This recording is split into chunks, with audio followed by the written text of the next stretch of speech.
স্বৰ্গত থকা মহান পিতৃ ঈশ্বৰ, তোমাক ধন্যবাদ দিওঁ কিয়নো তুমি মহান। কোনো মানুহে নৰকত যোৱাটো, নষ্ট হোৱাটো তুমি বিচৰা নাই। সকলোৱে যেন হয়তো ঈশ্বৰ আৰু একমাত্ৰ হয়তো ঈশ্বৰ যি তুমি, তোমাক আৰু তুমি পঠোৱা যীশুক জানি কেতিয়াও উৰ নপৰা জীৱন পোৱাটো তুমি বিচাৰিছা। আৰু আমি আজি তুমি কোৱাৰ দৰে বাইবেল অধ্যয়ন কৰিবলৈ বিচাৰিছোঁ। তুমি আমাক পৰিচালনা কৰিবা। মণ্ডলীৰ আৰু যিসকল ভাই ভনী বন্ধু বান্ধৱ আহিছে তেওঁলোক আটাইকে তুমি অনুগ্ৰহ দান কৰা। শাস্ত্ৰীয় বচন বুজিবলৈ, ধৈৰ্যৰে শুনিবলৈ বাকী সময় তোমাৰ হাতত ৰাখিছোঁ। প্ৰাৰ্থনা যীশু নামত খুজিছোঁ, আমিন। মই প্ৰথমতে ক্লিয়াৰ কৰিব বিচাৰিছোঁ, বহুত মানুহৰ ভুল ভাৱনা থাকে। আমি ধৰ্ম প্ৰচাৰ কৰা নাই, আৰু যাৰ ধৰ্ম নাই আমাৰ ধৰ্মটো লগ বুলি কোৱা নাই, আৰু কোনোবা যদি খ্ৰীষ্টিয়ান হয় আমাৰ লগত আহক বুলিও কোৱা নাই। আৰু আমি ধৰ্মান্তৰ নকৰোঁ। ধৰ্মান্তৰ কৰাটো যীশুৱে বেয়া পায়। তেতিয়াহ'লে সেমিনাৰ মানে কি? সেমিনাৰ, পৃথিৱীত অনেক সেমিনাৰ আছে চাকৰি বাকৰিৰ কাৰণে। তাত শিকায়। কিন্তু আমি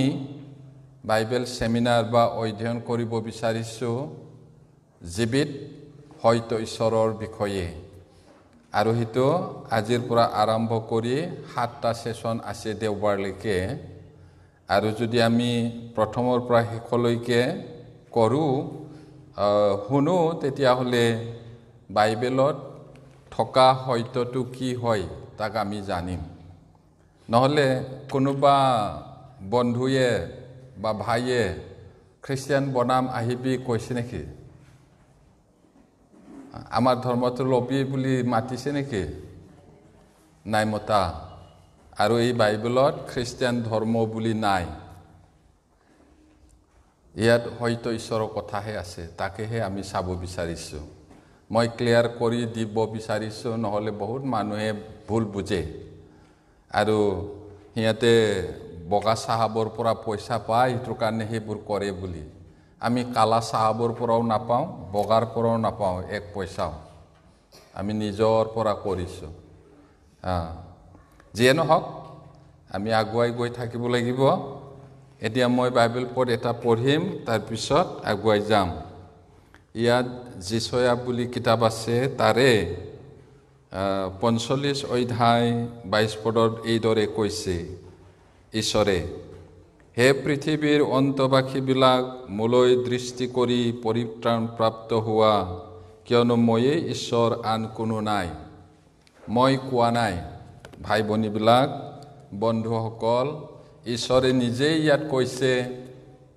পৃথিৱীত থকা যিমান মানুহ মোক চোৱা আৰু পাপৰ পৰা পৰিত্ৰাণ পোৱা, জীয়াই থকা, এই বুলি তেওঁ মাতিছে। এতিয়া মই একেবাৰে সংক্ষেপকৈ কৈ দিছোঁ ফটকে। 3টা বিষয় গুৰুত্বপূৰ্ণ এই সেশ্যনত। এজন মাত্ৰ হয়তো ঈশ্বৰ আছে, আৰু ঈশ্বৰে নিজেই ইয়াত দাবী কৰিছে, ময়েই ঈশ্বৰ, আন কোনো নাই। একমাত্ৰ হয়তো ঈশ্বৰ, সেই কথাটো চাম। বাইবেলটো ঈশ্বৰৰ কথা। মানুহৰ আত্মা আছে, সেইটো কেতিয়াও নমৰে। হয় নৰকত যাব, নহয় স্বৰ্গত যাব। 2টা গন্তব্যস্থান আছে, ডেষ্টিনেশ্যন। সেইটো বিষয়টো আমি চাম। বহুত কথা কোৱা হ'ব, হ'লেও 3টাহে বিষয়। হয়তো ঈশ্বৰ এজন আছে, বাইবেলটো ঈশ্বৰৰ কথা। মানুহৰ আত্মা আছে, যিটো কেতিয়াও নমৰে। একবাৰ জন্ম হ'লে কেতিয়াও নমৰে। সেইটো এতিয়া ইয়াতে চাই যাব পাৰে, মই কৈ যাম। কিছুমান অসমীয়াটো দিগদাৰ পোৱাৰ কাৰণে মই ইংলিছ দিছোঁ, হ'লেও মই নপঢ়িম। যিবিলাক ইংলিছ পঢ়িবলৈ মন হয় পঢ়ি যাব পাৰে। এতিয়া জিহুৱাক পাব পৰা সময়ত তোমালোকে তেওঁক বিচাৰা, তেওঁৰ ওচৰত থাকোঁতে তেওঁৰ আগত প্ৰাৰ্থনা কৰা। জিহুৱা মানে ঈশ্বৰ। ঈশ্বৰক পাব পৰা সময়ত তেওঁক বিচাৰিবলৈ কৈছে আৰু তেওঁ ওচৰত থাকোঁতে তেওঁৰ আগত প্ৰাৰ্থনা কৰিবলৈ কৈছে, তেতিয়া পাব। এতিয়াই ৰাইট টাইম ঈশ্বৰক বিচাৰি পাব পাৰে। এটা সময় আহিব মানুহে ঈশ্বৰক বিচাৰিব, ঈশ্বৰ দূৰত থাকিব। কিন্তু এতিয়া ঈশ্বৰ ওচৰ আছে, মানুহে নিবিচাৰে। সেইকাৰণে ঈশ্বৰে কৈছে বিচাৰা। এতিয়া ঈশ্বৰৰ দাবীসমূহ বাইবেলৰ কথাবোৰ মই কোৱা নহয়, খ্ৰীষ্টিয়ানে কোৱা কথা নহয়, ঈশ্বৰে নিজেই কৈছে। ক্লেইমছ অফ গড, ঈশ্বৰে কি ক্লেইম কৰিছে, কি ডিমাণ্ড কৰিছে বা কি দাবী কৰিছে বাইবেলত আছে। এতিয়া যিচয়া 45:7 ঈশ্বৰে নিজে দাবী কৰিছে কি বুলি, ইয়াতে মই পঢ়ি দিছোঁ, মই পোহৰ নিৰ্মাণ কৰোঁ আৰু অন্ধকাৰ সৃষ্টি কৰোঁ, মই শান্তি স্থাপন কৰোঁ আৰু অমংগল সৃষ্টি কৰোঁ, মই এই সকলোকে সিদ্ধ কৰোঁতা। ইয়াতে কোনোবা কোৱা কথা নহয়, ঈশ্বৰে নিজে কৈছে মই পোহৰটো বনাওঁ, আন্ধাৰো বনাওঁ, শান্তিও সৃষ্টি কৰোঁ, অশান্তিও মই সৃষ্টি কৰোঁ, এই সকলোকে মই সিদ্ধ কৰোঁতা ঈশ্বৰ। জিহুৱা মানে ঈশ্বৰ, সেইটো কৈছে। তাৰপিছত একে অধ্যায়ৰে 5 আকৌ ঈশ্বৰে কি কৈছে, ময়েই জিহুৱা, আন কোনো নাই, মোৰ বাহিৰে কোনো ঈশ্বৰ নাই। এইদৰে ডিমাণ্ড কৰিছে, দাবী কৰিছে। হয় হয়তো হ'ব লাগিব, নহয় বলিয়াই কোৱা কথা হ'ব লাগিব। বলিয়াই কেতিয়াবা মই ঈশ্বৰ বুলি ক'ব পাৰে, সেইটো সঁচা নহয়। কিন্তু ঈশ্বৰে তেনেকুৱা কোৱা নাই। ঈশ্বৰ সঁচা তেওঁ দাবী কৰিছে। আৰু এনে ক'লেই নহ'ব, প্ৰমাণ বহুত আছে, যুক্তি বহুত আছে। এতিয়া যোহন 17:3 আৰু একমাত্ৰ হয়তো ঈশ্বৰ যি তোমাক আৰু তুমি পঠোৱা যীশুখ্ৰীষ্টক জনা এই অনন্ত জীৱন। প্ৰভু যীশুৱে প্ৰাৰ্থনা কৰা সময়ত কৈছিলে, মোক বুলি ক'লে ক'ব পাৰে, কিন্তু যীশুখ্ৰীষ্টক জনা এই অনন্ত জীৱন। নয়িং ইজ লিভিং, জনাটোৱে জীয়াই থকা, নাজানি পিনে বিশ্বাস কৰাটো অন্ধবিশ্বাস বুলি কয়। এতিয়া মই আপোনালোকক এটা প্ৰশ্ন সুধিছোঁ, এইটোৰ ভিতৰত কিবা এটা আছে, অনুমান কৰিব পাৰিবনে, ক'ব পাৰিবনে কি আছে? যদি মই খুলি দিওঁ তেতিয়াহ'লে গম পাব। ইয়াতে একো ধৰিব নোৱাৰে এতিয়া কি আছে তাৰ ভিতৰত। সৰু ল'ৰাই ধুনীয়াকৈ চৰিয়াত গা ধুই আৰামত আছে, নহয় জানো? এতিয়া মই যদি আকৌ সুধো, গম পাব তাত ভিতৰত কি আছে। সৰু ল'ৰাই গামলাত ধুনীয়াকৈ গা ধুই আছে। সেইদৰে বাইবেলখনতো এইটো খ্ৰীষ্টিয়ান ধৰ্ম কিতাপ বুলি মানুহে ভাবে। এইটো খ্ৰীষ্টিয়ান ধৰ্ম কিতাপ নহয়, ঈশ্বৰৰ বুৰঞ্জী, মানৱ জাতিৰ বুৰঞ্জী সেইটো। এতিয়া মানুহ ক'ৰ পৰা আহিলে, মানুহ কিয় মৰে, কেলে দুখ কষ্ট পায়, আটাইবোৰ লিখা আছে। মৰাৰ পিছত ক'লৈ যাব আৰু মানুহক ঈশ্বৰে বচাবৰ কাৰণে কি কি প্লান কৰিলে, আটাইবোৰ আছে। তাকে আমি চাব বিচাৰিছোঁ। এতিয়া যদি জনা মানুহজনে মেলি দিয়ে তেতিয়াহ'লে গম পাব, নহ'লে ভিতৰৰ কি আছে গম নাপায়। বাইবেলটো তেনেকুৱা। এতিয়া যোহন 8:32 এইদৰে কৈছে, আৰু তোমালোকে হয়তো জানিবা আৰু সেই হয়তোই তোমালোকক মুক্ত কৰিব। এইটো হয়তোটো কি আকৌ? একমাত্ৰ হয়তো ঈশ্বৰ যি তোমাক আৰু তুমি পঠোৱা যীশুক জনা এয়াই অনন্ত জীৱন বুলি কৈছে। হয়তো মানে ঈশ্বৰ, হয়তো মানে যীশু। যদি যীশুক জানে তেওঁ মুকলি কৰিব কিহৰ পৰা? পাপৰ পৰা। মানুহ আচলতে unknowingly they are under the sin, পাপৰ অধীনত আছে অজানিতে। সেই পাপৰ পৰা নিজে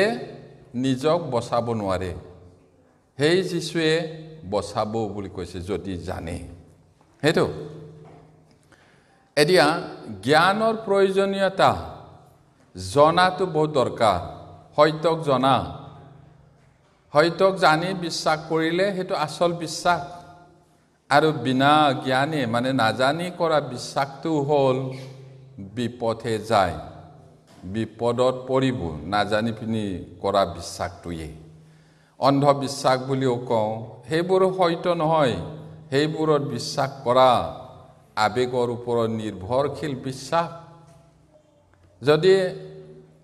গম পোৱা নাই তাত কি আছে এনে আন্ধাৰতে যদি জাপ মাৰে খালত পৰিব কথাটো কি হয় তাক একো নজনাকৈ বিশ্বাস কৰিছো বুলি বহুতে বিশ্বাস কৰে নাজানি পি কৰা বিশ্বাসটো সঁচা বিশ্বাস নহয় অন্ধবিশ্বাস সেইটো আমি সেই কাৰণে আজি ষ্টাডি কৰিছো ঈশ্বৰৰ কথাটো প্ৰথম তিমথী 2:4 কি কৈছে তেওঁৰ ইচ্ছা এই যে সকলো মানুহ যেন পৰিত্ৰাণ আৰু সত্যৰ জ্ঞান পায় মানে ঈশ্বৰৰ ইচ্ছাটো কি হয় সকলো মানুহে যেন পৰিত্ৰাণ আৰু সত্যৰ জ্ঞান পায় আসলতে মানুহ পাপ বন্ধনত আছে পাপে বান্ধি ৰাখিছে মানুহে কেলে পাপ কৰে মানুহে কেলে মানুহ মাৰে চুৰ কৰে বেয়া কথা কয় এইটো পাপ ৰছিয়ে বান্ধি আছে গমেই নাপায় মানুহ সেই তাৰ পৰা প্ৰভু যীশুৱে বচাব বুলি কৈছে তাৰ পৰা ৰক্ষা পোৱাটো আৰু হয়তক জানাটো ঈশ্বৰৰ ইচ্ছা এতিয়া আমি এইকেইদিন যেটো আলোচনা কৰিব বিচাৰিছো তাৰ প্ৰধান সমস্যাবোৰ কি হয় এদে মই কোন হওঁ কেতিয়াবা আপুনি সুধি পাইছেনে মই হলে সৰু থাকোতে এইবোৰ প্ৰশ্ন কৰিছিলো তাৰ আটাইবোৰ প্ৰশ্নৰ উত্তৰ মই বাইবেলত পাইছো আৰু জীৱনৰ উদ্দেশ্যটো মই বাইবেলত পাইছো এতিয়া দ্বিতীয়তে মই কৰ পৰা আহিলো মই পৃথিৱীত কিয় আছো মই মৰিলে কলৈ যাম হসাকৈ স্বৰ্গ আৰু নৰক বুলি ঠাই আছেনে জীৱনটোৰ অৰ্থটো কি হয় বহুতে একো নাজানে জীৱন জীয়াই থকাৰ উদ্দেশ্যটো কি হয় এটো কাৰণে আনকো খুন্দিয়াই মৰাই দিয়ে নিজেও নষ্ট হৈ যায় কেতিয়াবা একো গম নাপায় এতিয়া এইবোৰ প্ৰশ্নৰ উত্তৰটো আমি এই কেইদিনত অধ্যয়ন কৰোতে পাম যদি আপোনালোকে মন দি শুনে জীৱননো কি কৰ পৰা আহিলো আৰু কলৈ যাওঁ এদে গ্ৰাফটো যদি আমি চাওঁ উত্থান আৰু পতন এদে ওপৰত যোৱা মানে আনন্দৰ দিন তললৈ যোৱা মানে হেদু দুখৰ দিন কেঁচুৱা সময়ত মাকৰ কোলাত আইতাকৰ কোলাত থকা কাৰণে দুনিয়া আৰাম হ'ব পাৰে তাৰপিছত আকৌ বেমাৰ আজাৰ এনেকা আনন্দৰ দিনতকৈ দুখৰ দিনটোহে বেছি আপোনালোকেও জানে হেদু মিছা ক'ব নোৱাৰে এতিয়া এইদৰে গৈ থাকে এদিন আৰু নৰকলৈ যাব কৰ পৰা কলৈ আমি আমাৰ শৰীৰটো মাটিৰ পৰা লোৱা হৈছে আৰু শৰীৰলৈ মাটিলে শৰীৰটো যাব আত্মাটো ঈশ্বৰে দিয়া হয় ঈশ্বৰৰ ওচৰলৈকে যাব বিচাৰৰ কাৰণে এতিয়া মূল বিষয়বোৰ এই পৃথিৱী আৰু ইয়াত থকা সকলোকে ঈশ্বৰে সৃষ্টি কৰিছিল নে মানুহৰ আত্মা আছে নে সঁচাকৈ স্বৰ্গ আৰু নৰক বুলি ঠাই আছে নে সঁচা শান্তিটো কি হয় এই পৃথিৱীৰ আৰম্ভণি আৰু শেষ কি হ'ব পাপৰ পৰা ক্ষমা কেনেকৈ পাব পাৰি বাইবেল মানে কি যীশুনো কোন এই সকলো আমি চাম এই কেইদিনত এতিয়া হয়তোটো জানিবলৈ চেষ্টা কৰক তেতিয়া জানিব ঈশ্বৰে সহায় কৰিব গীতমালা 14 নম্বৰ 1 পদত কৈছে অজ্ঞানে নিজ মনতে ভাবে ঈশ্বৰ নাই সিহঁত ভ্ৰষ্ট হ'ল সিহঁতে ঘিনলগীয়া কৰ্ম কৰিছে সিহঁতৰ কোনেও সৎকৰ্ম নকৰিলে মানুহে মুখেৰে বহুতে কয় ঈশ্বৰ নাই আৰু কিছুমানে মুখেৰে নকব পাৰে আচৰণটো ঈশ্বৰ নাই এই বুলি আচৰণ কৰে এতিয়া ঈশ্বৰৰ মতে কি কৰিছে কৈছে সিহঁতে মানে আমাৰ কথা মানুহৰ কথা কৈছে ঘিনলগীয়া কৰ্ম কৰিলে আৰু কোনেও ভাল কাম নকৰিলে ভ্ৰষ্ট হ'ল মানে গেলি গ'ল ভ্ৰষ্ট মানে গেলি গ'ল কৰাপ্ট হৈ গ'ল কৈছে এতিয়া গেলিলে কি গোন্ধায় ধুনীয়া নুগোন্ধায় গেলা গোন্ধায় মানুহটো চৰিত্ৰটো ভ্ৰষ্ট হ'ল যেতিয়া পাপটো ওলাব সেইটোৱে কৈছে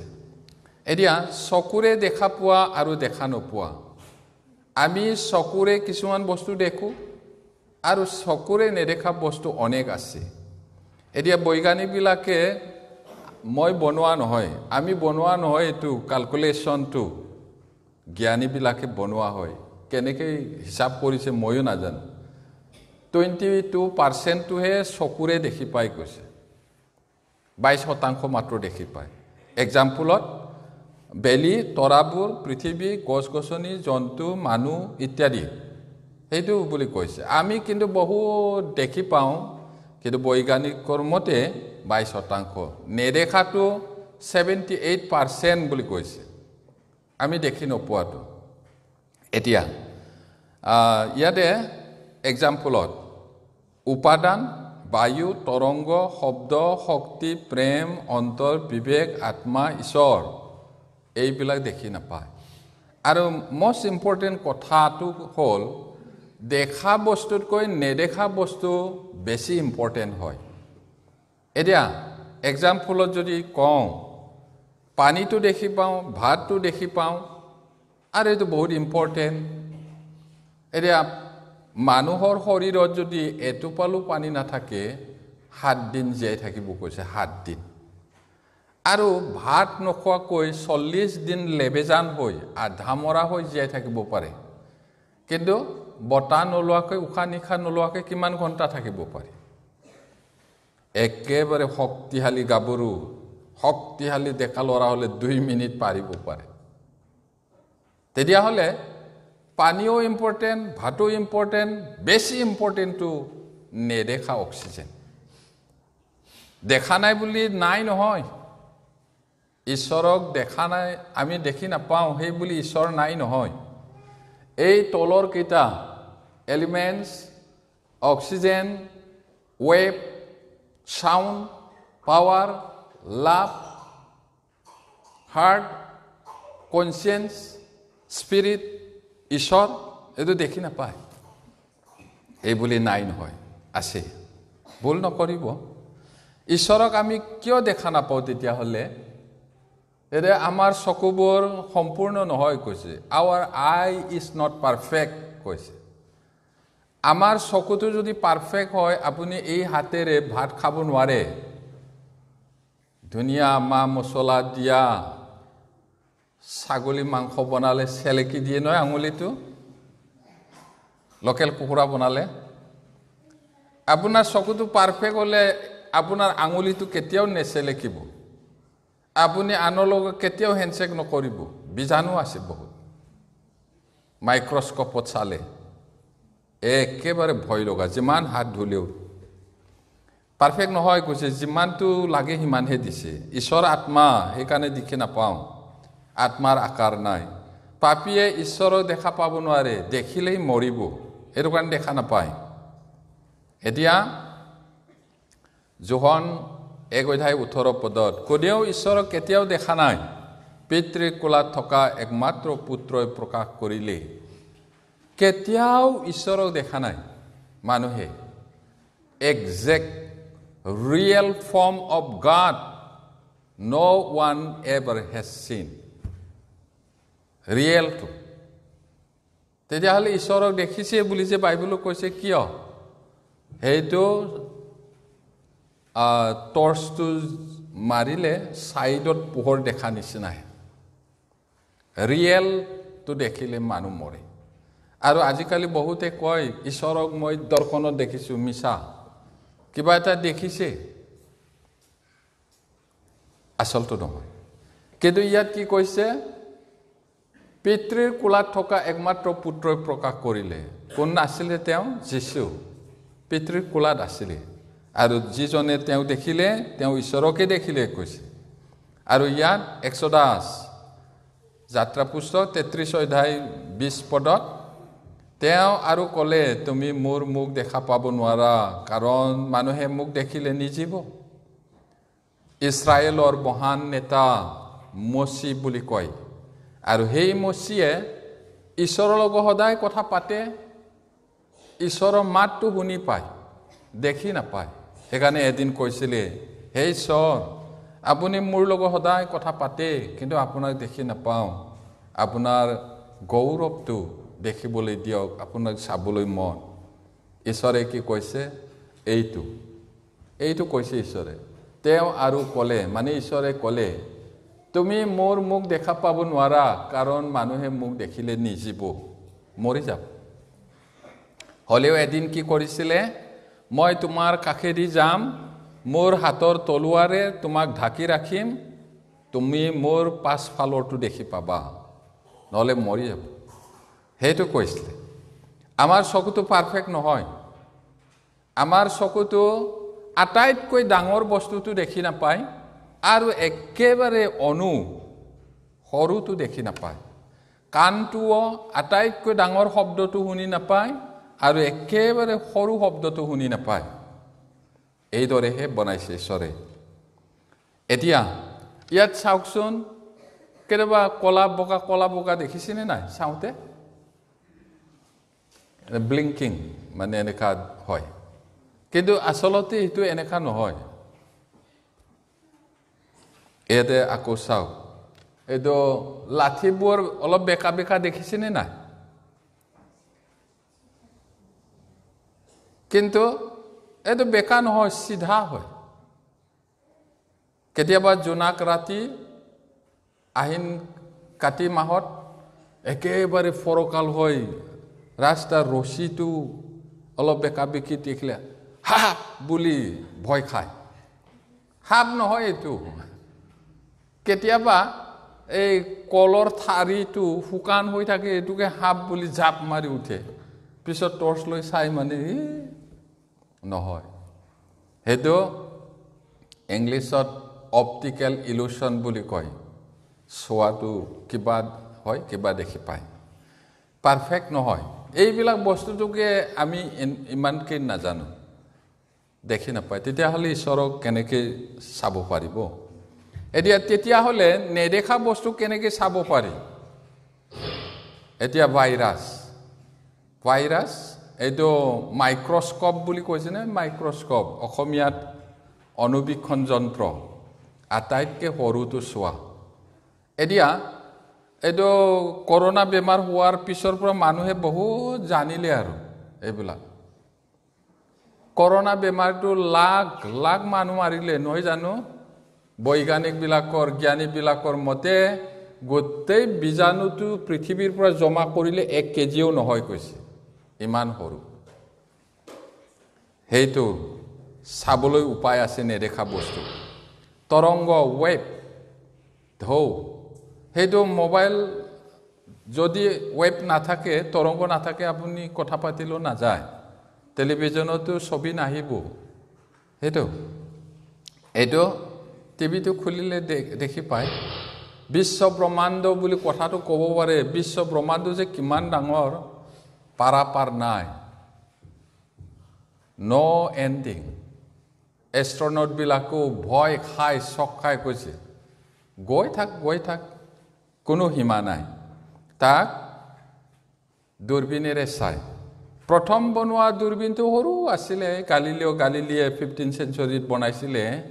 আমি যিমানে কিতাপ পঢ়া মানুহ জানো এতিয়া কিন্তু ইলেক্ট্ৰনিক টেলিস্কোপ আছে ইলেক্ট্ৰনিক টেলিস্কোপে কিমান বছৰ ক'বলৈ ব্যাখ্যা কৰিব নোৱাৰা আমাৰ গ্ৰহবোৰ কিমান দূৰত আছে 1 ছেকেণ্ডত 20 কিলোমিটাৰ দৌৰা ৰকেটটো মংগল গ্ৰহত গৈ পাবলৈ কিমান লাগিছিলে ভাৰতে পঠাইছিলে 1 বছৰ 1 ছেকেণ্ড মানে কিমান কৰিলে 20 কিলোমিটাৰ গ'ল হলেও সেপ্টেম্বৰত পঠাইছে সেপ্টেম্বৰত গৈ পাইছিলে এই মানে চাব পাৰে আজিকালি ইলেক্ট্ৰনিক দূৰবীনেৰে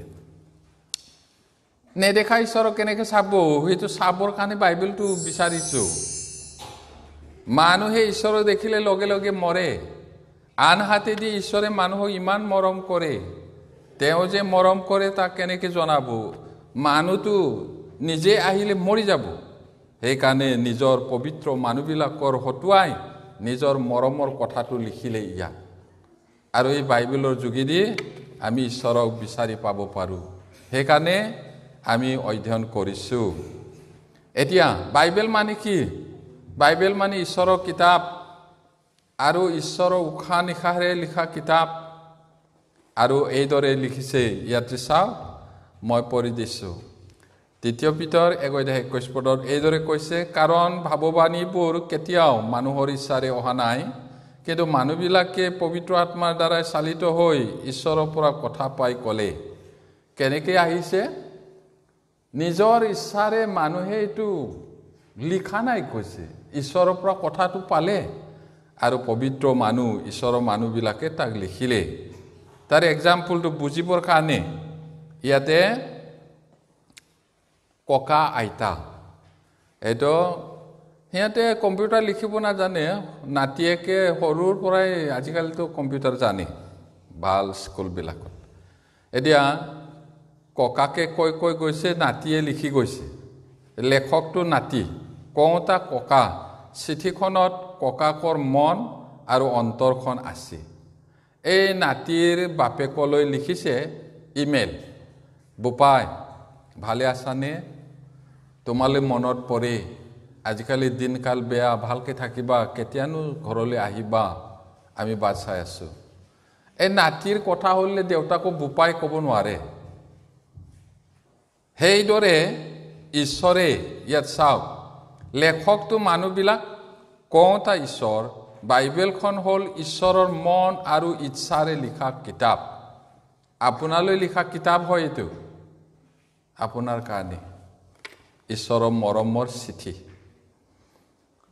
এতিয়া বাইবেল বুলি কৈ থাকোঁ বাইবেল মানে ঈশ্বৰৰ কথা ঈশ্বৰ অনাদি কালৰ পৰা অনন্ত কাললৈকে থাকে নো বিগিনিং নো এণ্ডিং ঈশ্বৰ থাকে অনন্ত কাললৈকে এতিয়া প্ৰথম বাইবেলখন লিখিছিলে ৩৫০০ বছৰৰ আগত লেখকটো আছিলে মচি এইজন তেওঁ অতীতত ঘটা ঘটনাবিলাক লিখিছিলে ঈশ্বৰে তেওঁ জানিবলৈ দিছিল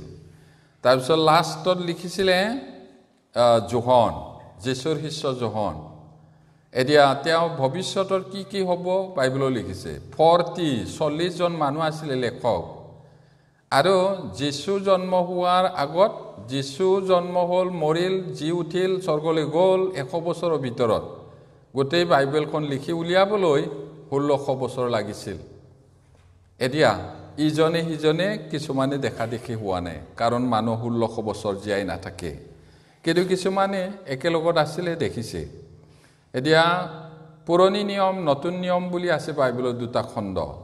এইটো পুৰণি নিয়মটো 39খন নতুনত 27খন গোটেইটো 66খন কিতাপ আছে এখনহে লিখিছে ইয়াত কিন্তু এইখন 66খন কিতাপ আছে আৰু এইটো কৈছে পৃথিৱীৰ আটাইতকৈ ডাঙৰ লাইব্ৰেৰী বুলি এখন কিতাপ কেতিয়াও আমনি নহয় কেতিয়াও এইটো শেষ হৈ নাযায় মানুহে চেষ্টা কৰিলে আৰু পৃথিৱীৰ আটাইতকৈ বেছি বিক্ৰী হয় এই বাইবেলখন এইটো 10 মিলিয়ন বিক্ৰী হৈ গৈছে 10 নিযুত এক নিযুতৰ 10 লাখটো এক নিযুত নহয় জানো তাতকৈ বহুত বেছি বিক্ৰী হয় আৰু আগৰ দিনত এইদৰে তেওঁলোকে চামৰাত বাইবেলটো লিখি এনেকা ভৰাই থৈছিলে কলহত বেয়া নহবলৈ আৰু এটা সময়ত এইদৰে জাগা আছিলে তাত যুদ্ধ বিগ্ৰহ কিবা এটা হৈ ধ্বংস হৈছিলে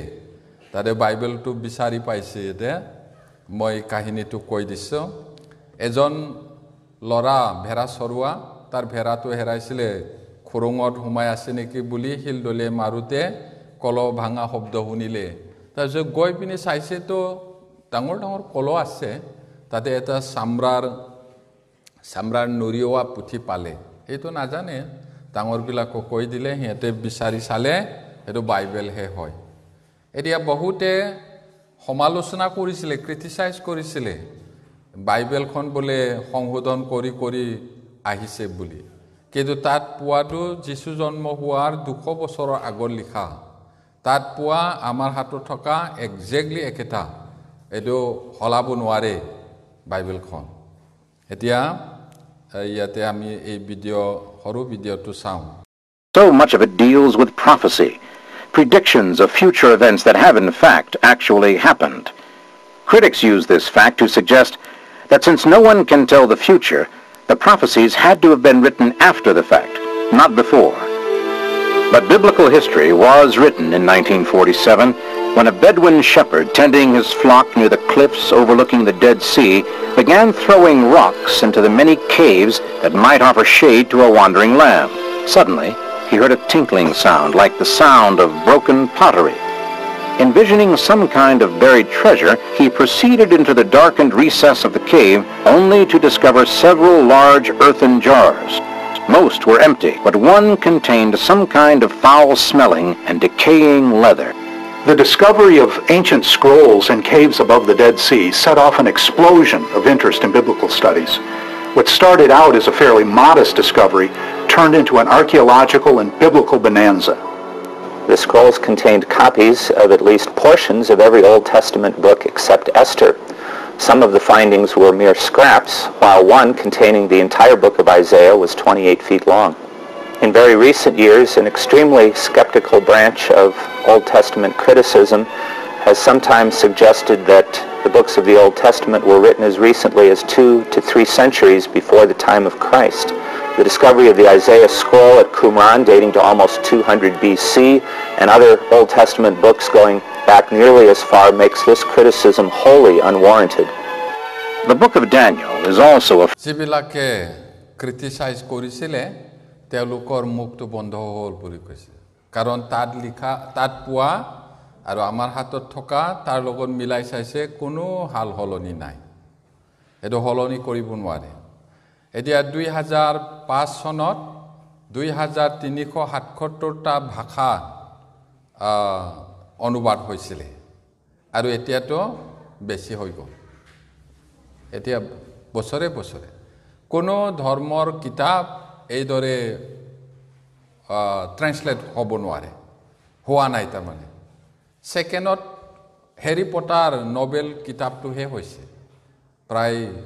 100 ওচৰা-ওচৰি হ'ল হ্যাৰি পটাৰ কিতাপ নোবেল কিতাপটো বেলেগ ধৰ্ম কিতাপটো এইদৰে হোৱা নাই কেলে বাইবেলটো হৈছে বুলি ক'লে সকলো জাতিৰ ভাষাৰ মানুহবিলাকে ঈশ্বৰক জানিব লাগে নহলে পিছত নিয়তে কমপ্লেইন কৰিব পাৰি ঈশ্বৰৰ আগত আমি আপোনাৰ কথাটো জনাই নাই এটো কাৰণে বিশ্বাস নকৰিলো এটো কাৰণে ঈশ্বৰে এটো অনুবাদ কৰিবলৈ দি আছে এতিয়া বাইবেলখন যে ঈশ্বৰৰ বাক্য ঈশ্বৰৰ কথা তাক আমি কেনেকৈ জানিম এৰে বাইবেল হয়তো সঁচা ঘটনা কি বিষয়ত কি কথাত সঁচা এটো সৃষ্টি ক্ৰিয়েচনত আৰু সাইন্টিফিক্যালি হিস্টোৰিক্যালি স্পিৰিচুয়ালি আৰু অনন্তকলীয় বিষয় সৃষ্টি কাৰ্যত বৈজ্ঞানিকভাৱে ঐতিহাসিকভাৱে আত্মিকভাৱে আৰু অনন্তকলীয় বিষয়ত হয়তো বাইবেলে ঈশ্বৰলৈ মানুহবিলাকক লৈ যাব পাৰে গাইড কৰি লৈ যাব পাৰে এটো এতিয়া বাইবেলৰ প্ৰথম কথাটোৱে এইদৰে লিখিছে আদি পুস্তক 1 অধ্যায় 1 পদত আদিতে ঈশ্বৰে আকাশ মণ্ডল আৰু পৃথিৱী সৃষ্টি কৰিলে এই বুলি কৈছে নহলে মানুহে ক'ব পাৰে মইহে বনাইছো বুলি ঈশ্বৰে নিজৰ গৌৰৱ কাকো নিদিয়ে এতিয়া সৃষ্টিৰ প্ৰমাণসমূহ ঈশ্বৰে যে বনাইছে তাৰ প্ৰমাণ ঈশ্বৰে ৰাখিছে ইয়াতে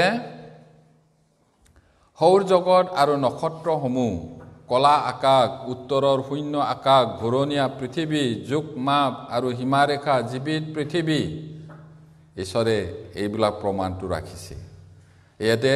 নহিমিয়া 9 অধ্যায় 6 পদত তুমি কেৱল তুমিয়ে জিহুৱা তুমিয়ে স্বৰ্গ আৰু স্বৰ্গৰ স্বৰ্গ আৰু তাৰ সকলো বাহিনী পৃথিৱী আৰু তাত থকা সকলোকে আৰু সমুদ্ৰ ও তাত থকা সকলোকে সৃজন কৰিলা আৰু তুমি সেইবোৰ নষ্ট নোহোৱাকৈ ৰাখিছা আৰু আকাশমণ্ডলৰ বাহিনীবিলাকে তোমাৰে আগত সেৱা কৰে আমি বুজি পাইছোনে এতে ইংলিছত ক'লে হেভেন্স অফ হেভেন্স হেভেন্স মানে আকাশ আকাশ আকাশ আছে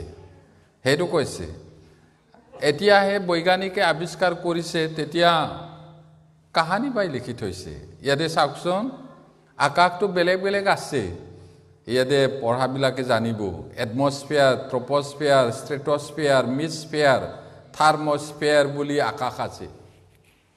এতিয়া এই বাইবেল পঢ়ৰ লগত কিমান এক্সাক্টলি মিলিছে সাইন্টিফিক্যালি হেতু এতিয়া আমি ঈশ্বৰৰ আচৰ সৃষ্টিৰ কথাটো অকমান চাওঁ ইয়াতে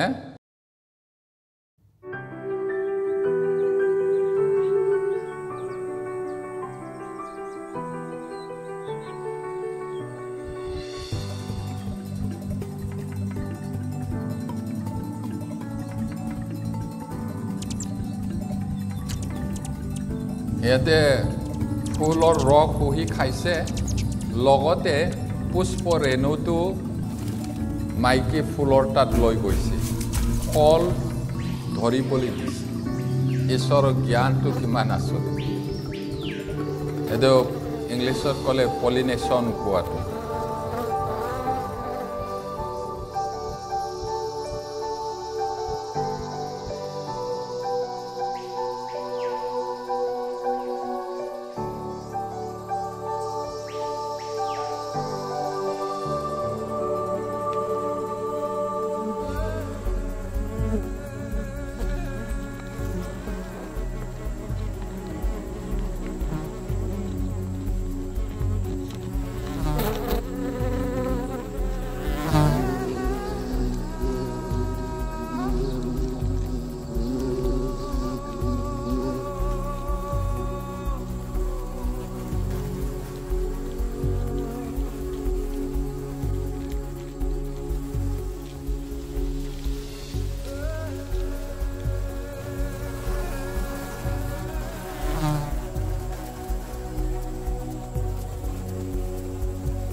আপোনালোকে কেনেকা ভাবে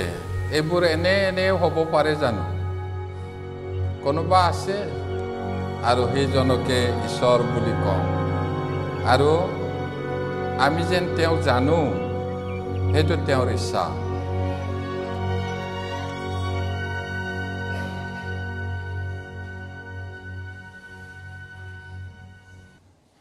এতিয়া ইয়োব 26 অধ্যায় 7 পদৰ কৈছে তেওঁ শূন্যৰ ওপৰত উত্তৰ আকাশ বিস্তাৰ কৰে আৰু পৃথিৱী শূন্যত ওলোমাই থয় আগত মানুহবিলাকে এইটো বুজা নাছিলে এইটো 3500 বছৰৰ আগত লিখা এইটো বহুত আচৰিত কথা শূন্যৰ ওপৰত উত্তৰ আকাশ এম্পটি স্পেচ আছে কৈছে এই এম্পটি স্পেচ মানে তৰা নাই আৰু সেইটো ইমানেই দূৰ আমি কল্পনাও কৰিব নোৱাৰো 300 মিলিয়ন লাইট ইয়াৰ্স বুলি কৈছে আদা লাইট ইয়াৰ্স বুলি কোনতে কেনেকা টৰ্চটো মাৰিলে 1 সেকেন্ডতে বহুত দূৰ যায় পাঁচ বেটাৰী 1 সেকেন্ডতে তেতে 60 সেকেন্ডত 1 মিনিট হয় কিমান দূৰ যাব আৰু ঘণ্টাত কিমান যাব মাহত কিমান যাব লাইট ইয়াৰ মানে বছৰত কিমান যাব ইমান দূৰ মানে তৰা নাই এইটো আৱিষ্কাৰ কৰিছে বৈজ্ঞানিকে আৰু পৃথিৱীটো শূন্যত ওলোমাই থৈছে কোৱাটো চাওকচোন বাইবেলৰ কথাটো কিমান আচৰিত যদি ঈশ্বৰে নকলেহেঁতেন 3500 বছৰৰ আগত ইয়োবৰ লগত দূৰবীন নাই টৰ্চো নাই চাইকেলো নাই আৱিষ্কাৰ হোৱা নাই তেতিয়া একো নাই যদি ঈশ্বৰে নকলেহেঁতেন কেনেকৈ জানিব এতিয়া যিশয়া 50 অধ্যায় 3 পদত মই আকাশ মণ্ডলক কলা কাপোৰ পিন্ধা যেন কৰোঁ আৰু ছট কাপোৰ তাৰ আৱৰণ স্বৰূপ কৰোঁ এই কথাটো কেনেকৈ বুজিব আমি যিটো নীলা আকাশ দেখিছোঁ তাৰ পৰা ওপৰত আৰু গ'লে আন্ধাৰহে হয় ঘোৰ অন্ধকাৰ এইটো এনে পিকচাৰ আঁকা নহয় সঁচা ৰকেট ইউৰি গাগাৰিন 1961 চনত মহাকাশত যাওঁতে তেওঁই প্ৰথম পৃথিৱীটো মাৰ্বলৰ নিচিনা কোৱাটো তেওঁই প্ৰথম ওলমি থকাৰ নিচিনা দেখাটো তাৰ আগত মানুহে দেখা নাই এইটো নীলা মাৰ্বলৰ নিচিনা বুলি তেওঁ ওপৰৰ পৰা এনেকা চাইছিলে চাওক এই মানুহজন 1961 চনত আচৰিত সঁচাকৈ বাইবেলে কোৱাৰ দৰে আৰু ইয়াত যে মই কলো অথনি এম্পটি স্পেচ আৱিষ্কাৰ কৰাটো পৃথিৱীৰ বিখ্যাত নাসা বৈজ্ঞানিকবিলাকে 2 অক্টোবৰ 1981 চনত এইটো আৱিষ্কাৰ কৰিছে আৰু বাইবেলটো সঁচাকৈ ঈশ্বৰৰ কথা বুলি আঁঠু পাৰিছে ইয়াতে আৰু বাইবেলৰ কথা যে সঁচাকৈ ঈশ্বৰৰ কথা নাসাৰ বহুত বৈজ্ঞানিকে তাক বিশ্বাস কৰে হয়তো তেওঁলোকে গম পাইছে যিশয়া 40:22 পদত যিজনা ভূমণ্ডলৰ ওপৰত বহি আছে যিজনাৰ আগত তাৰ নিবাসীবিলাক হৰিণ স্বৰূপ যিজনাই পৰ্দাৰ নিচিনাকৈ আকাশমণ্ডল বিস্তাৰ কৰে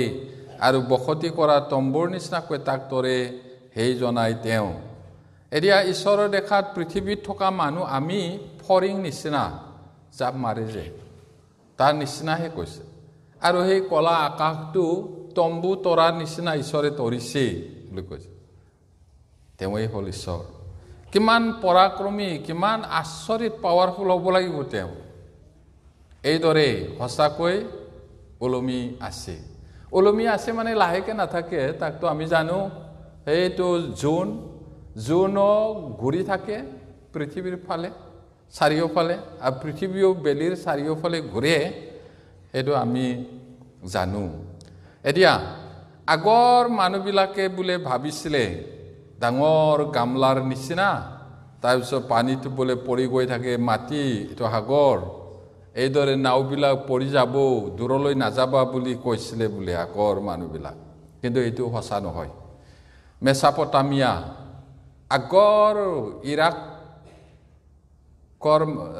নামটো মেছাপটামিয়া সেইটো তেওঁলোকে ভাবিছিলে পৃথিৱীটো এনেকুৱা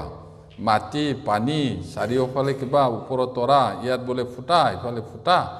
ৰাতিপুৱা বেলিটো ইয়াত উদয় হয় গধূলি সোমাই যায় বুলি এটো মানুহৰ ভাৱনা ভুল ভাৱনা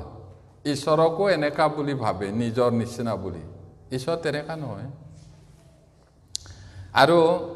মিছৰ দেশৰ মানুহ ইজিপ্ত তেওঁলোকে ভাবিছিলে তৰাবোৰে উলুমাই ৰছিৰে বান্ধি থৈছে আৰু এটো পানী বেলি এইদৰে ইমান ডাঙৰ ডাঙৰ গ্ৰহটো কেনেকৈ বান্ধি ৰাখিব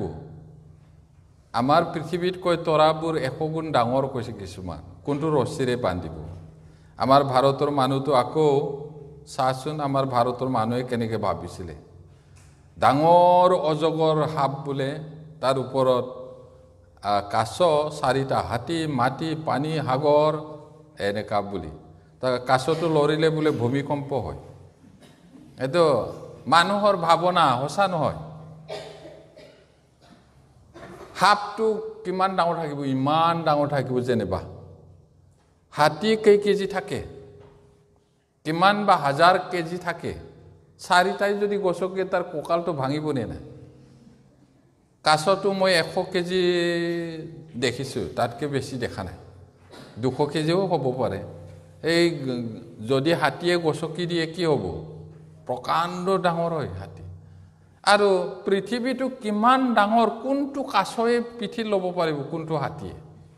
এটো মানুহৰ ভাৱনা ভুল এটো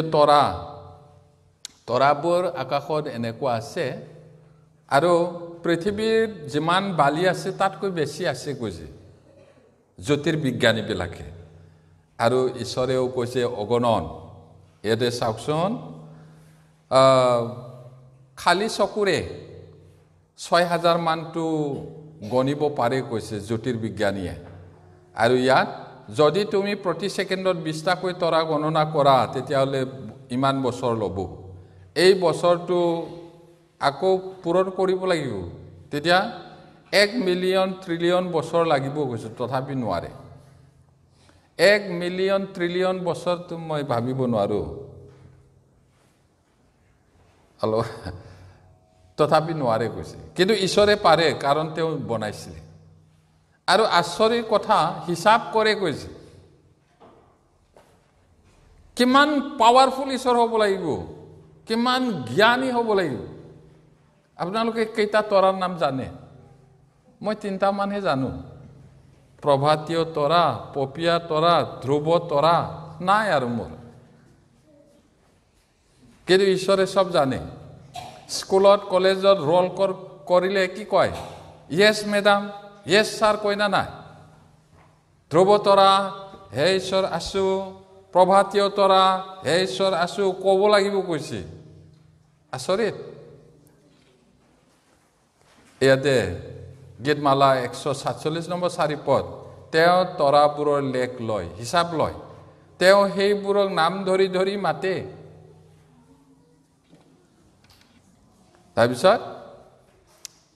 ঈশ্বৰে আহ্বান কৰিছে আপোনাক মোক মানুহক তোমাৰ চকু ওপৰলৈ তুলি চোৱা কোনে সেইবোৰ সৃষ্টি কৰিলে যিজনাই সংখ্যা অনুসাৰে সেইবোৰৰ বাহিনীবোৰক উলিয়াই আনে যিজনাই সেইবোৰৰ নাম ধৰি ধৰি মাতে সেইজনাৰ অধিক সমৰ্থ আৰু বহু পৰাক্ৰমৰ কাৰণে সেইবোৰৰ এতিয়াও অনুপস্থিত নাথাকে এবসেন্ট হ'ব নোৱাৰে এটাও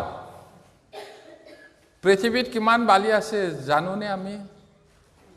তাতকৈ বেছি তৰা আছে আৰু ঈশ্বৰে ৰোল কল কৰিলে কোনেও এবসেন্ট হ'ব নোৱাৰে আচৰিত কথা এতিয়া ইয়োব 38:5 কোনে তাৰ পৰিমাণ নিৰূপণ কৰিলে বা কোনে তাৰ ওপৰত পৰিমাণ জৰি পাৰিলে যদি জানা তাক কোৱা গ্ৰহ নক্ষত্ৰ দৌৰিবলৈ ৰাস্তা আছে চাওকচোন ইয়াত নিজৰ ৰাস্তা আছে 5 ডিগ্ৰী ইফালে সিফালে হ'ব নোৱাৰে 1 মিনিট আগা পিছা হ'ব নোৱাৰে কোন দিনাখন বনাইছিলে তাক আমি নাজানো এতিয়ালৈকে চলি আছে কিন্তু সদায় নাথাকিব এদিন ধ্বংস হ'ব এতিয়া এটো লাইফ জোন বুলি কৈছে এইটো হেউজিয়াটো মাত্ৰ মানুহ জীয়াই থাকিব পাৰে জীৱ-জন্তু 5 ডিগ্ৰী বেলিফালে গলে গৰমত মৰিব 5 ডিগ্ৰী আতৰি গলে বৰফত মৰিব আমাৰ পৃথিৱীখন এনেকুৱা এইদৰে ঘূৰি থাকে আৰু এইদৰেও ঘূৰে যোনে পৃথিৱীৰ চাৰিওফালে ঘূৰি আছে পৃথিৱীয়ে আকৌ সিফালে ঘূৰি আছে 1 ঘণ্টাত 1,08,000 সামথিং কিলোমিটাৰ দৌৰে পৃথিৱীয়ে আৰু এনেকাও ঘূৰে 1600 কিলোমিটাৰ 1 ঘণ্টাত তাৰ শব্দটো আপোনাৰ কাণে শুনিলে মৰিব টেষ্টিব নোৱাৰিব মই অথনিয়ে ক'লো ডাঙৰ শব্দও শুনি নাপায় একেবাৰে সৰুও শুনি নাপায় এইটো আমি গম নাপাওঁ আচৰিত কথা এইদৰে ঈশ্বৰে সৃষ্টি কৰিছে এতিয়া কিয়নো যিজনা ঈশ্বৰ যিজনা পৃথিৱীৰ গঠনকৰ্তা নিৰ্মাণকৰ্তা যিজনে তাক স্থাপন কৰিলে যিজনে অনৰ্থক ৰূপে সৃষ্টি নকৰি বাসস্থানৰ নিমিত্তেহে তাক নিৰ্মাণ কৰিলে আকাশমণ্ডলৰ সৃষ্টিকৰ্তা সেই জিহুৱাই এই কথা কৈছে মই জিহুৱা আন কোনো নাই আকৌ ডিমাণ্ড কৰিছে মই ঈশ্বৰ আন কোনো নাই তেওঁই সকলো গঠন কৰিলে এনেই কৰা নাই আপোনাক মোক এই পৃথিৱীত থাকিবৰ কাৰণে বনাইছিলে এতিয়া এইদৰে ঘূৰি থাকে আমি অথনি চালো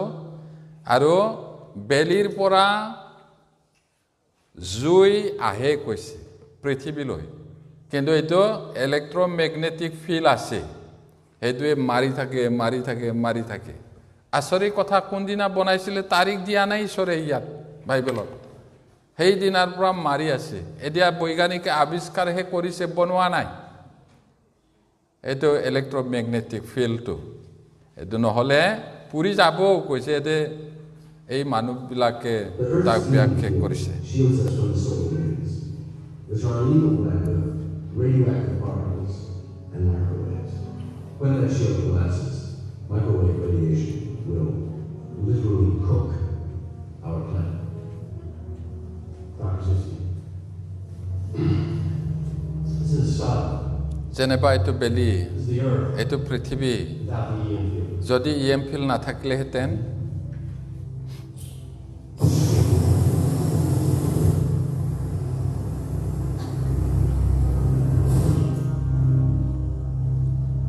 3 months, gentlemen, and we're back in the Stone Age. A full year, the field collapses. আচৰিত ঈশ্বৰ এই ইলেক্ট্ৰমেগনেটিকটো নাথাকিলেহেঁতেন পৃথিৱীটো পুৰি যাব বৰবাদ হৈ যাব এতিয়া ইব্ৰী 3 অধ্যায় 4 পদৰ কৈছে কাৰণ প্ৰত্যেক ঘৰ কোনোজনৰ দ্বাৰা স্থাপন কৰা হয় কিন্তু যিজনে সকলোকে স্থাপন কৰিলে তেওঁ ঈশ্বৰ এই ঘৰটো কোনোবা বনাইছে পাকা হওক খেৰী হওক কোনোবা বনাই এনে নহয় এইটো শাহজাহানে বনাইছিলে তাজমহল এনেই নহয় এইটো কাঠফুলাৰ দৰে অহা নাই ডিজাইন দিওঁতা আছে এইটো কোনোবাই বনাইছে ডিজাইন এতিয়া সৃষ্টিয়ে সৃষ্টিকৰ্তা আছে বুলি ঘোষণা কৰে আকৃতিয়ে দাবী কৰে আকৃতি দিওঁতা আছে এজন মানুহ আছিলে বৈজ্ঞানিক নাস্তিক বৈজ্ঞানিক ঈশ্বৰ নাই বুলি কৈছে এদিন এই বৰফৰ কণিকাটো পৰীক্ষা কৰিছে পৰীক্ষা কৰোঁতে প্ৰতিটো কণিকাৰ আকাৰটো বেলেগ হয় সেইটো দেখি পিনি চক খাই গ'ল যদি সৃষ্টিকৰ্তা এজন ঈশ্বৰ নাথাকে তেতিয়াহ'লে কেতিয়াও সেইটো হ'ব নোৱাৰে বুলি তেওঁ বাইবেলটো বিশ্বাস কৰিছে এইটো চাওকচোন কণিকা প্ৰতিটো কণিকাৰ ডিজাইনটো বেলেগ কাৰো লগত নিমিলে কৈছে মই এইটোৱে দেখাইছোঁ এমুঠি বৰফ ল'লে কিমান হ'ব তাত কিমান কণিকা থাকিব বেলেগ বেলেগ কৈছে চাওকচোন কোনোবা ডিজাইনাৰ ইঞ্জিনিয়াৰ নহ'লে এনেই জানো হ'ব পাৰে সেইটো এইবোৰে ঘোষণা কৰে ঈশ্বৰ আছে এতিয়া আদি পুস্তক 1 অধ্যায় 24-25 পাছে ঈশ্বৰে ঘৰচীয়া পহু উৰক প্ৰাণী নানাবিধৰ বনৰীয়া জন্তু এই সকলো জীৱ জন্তু ভূমিত বিধে বিধে উৎপন্ন হওক তাতে তেনেকুৱাই হ'ল ঈশ্বৰে বিধে বিধে বনৰীয়া জন্তু বিধে বিধে ঘৰচীয়া পহু আৰু মাটিত বগাই ফুৰা বিধে বিধে সকলো জন্তু নিৰ্মাণ কৰিলে আৰু ঈশ্বৰে তাক উত্তম দেখিলে ঈশ্বৰে বনাইছে নিজে নিজে হোৱা নাই মানুহ কিছুমানে কয় নিজে হৈছে বুলি নিজে হোৱা নাই ঈশ্বৰে নিজে কৈছে এইদৰে বেলেগ বেলেগ নিজৰ নিজৰ বিধে বিধে এইদৰে বনালে কৈছে চৰাই চিৰিকটিও বনালে তেওঁ সৃষ্টিকৰ্তা আৰু সেইবোৰে ঘোষণা কৰে ঈশ্বৰ আছে এতিয়া কিয়নো তুমি মোৰ অন্তকৰণ সৃষ্টি কৰিলা তুমি মোক মাতৃৰ গৰ্ভত গঠন কৰিলা মই তোমাক ধন্যবাদ কৰিম কিয়নো মই ভয়ানক আৰু অদ্ভুত ৰূপে নিৰ্মিত হলো এতিয়া যি সময়ত এটো দায়ুদ বুলি কয় দায়ুদ ৰজা তেওঁ ঈশ্বৰৰ আত্মাৰ দ্বাৰাই আচৰিত ৰূপে ঈশ্বৰৰ কথাবিলাক জানিছিল আৰু নিজৰ বিষয়েও তেওঁ জানিছিল তেওঁ ঈশ্বৰে আচৰিতকৈ বনাইছে বুলি সেই সময়ত আল্ট্ৰাসাউণ্ড বুলি চাব নোৱাৰে মাৰ পেটত আজিকালিৰ নিচিনা হলেও তেওঁ জানিছিল আচৰিত সৃষ্টি এতিয়া মা দেউতাৰ মিলনত এটোপাল পানী পেটত সোমায় গৰ্ভত সেইটোৱে 2 4 8 16 32 এনেকা বাঢ়ে সেলটো আৰু মানুহ হৈ যায় এইটো চাওক 8-9 সপ্তাহ হলে এইদৰে হয় কৈছে মাৰ গৰ্ভত আৰু এইটো বহুত আচৰিত এটা মানুহৰ সেল ডিএনএ ইয়াত এটা সেলত ইমান জটিলতা আছে জানিবনে এটো এতিয়া কিবা এটা কৰিলে মানে ডিএনএ পৰীক্ষা কৰে ধৰা পৰে এটা ডিএনএ সেলত ইমান কথা আছে ঈশ্বৰে ৰাখিছে এনে হ'ব নোৱাৰে এটো এতিয়া আমাক যে ঈশ্বৰে আচৰিতকৈ সৃষ্টি কৰিছে তাৰ সৰু ভিডিঅ' এটা চাওঁ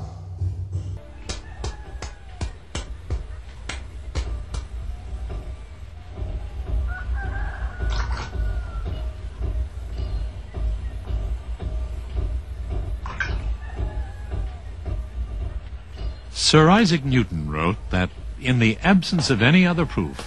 my thumb alone would convince me of God's existence. After watching the hand at work, it is not hard to understand why Newton and countless others have looked with wonder on what is certainly creation's most sophisticated tool.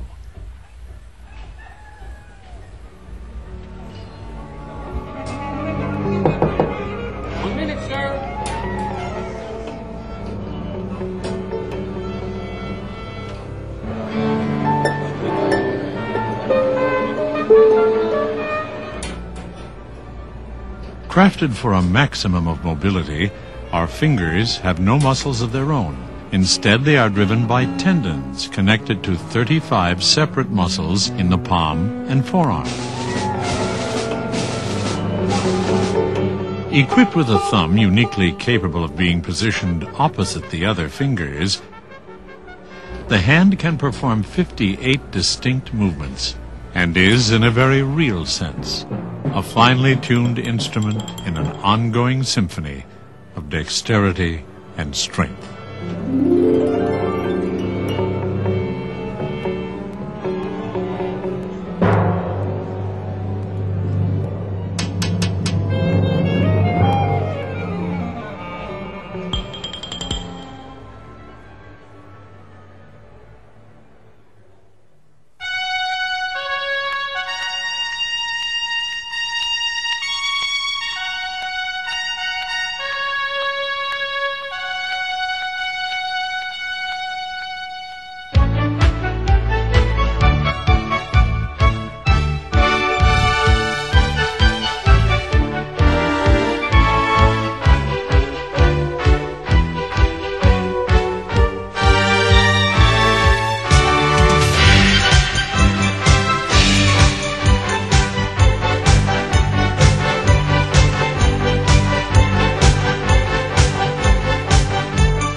আমি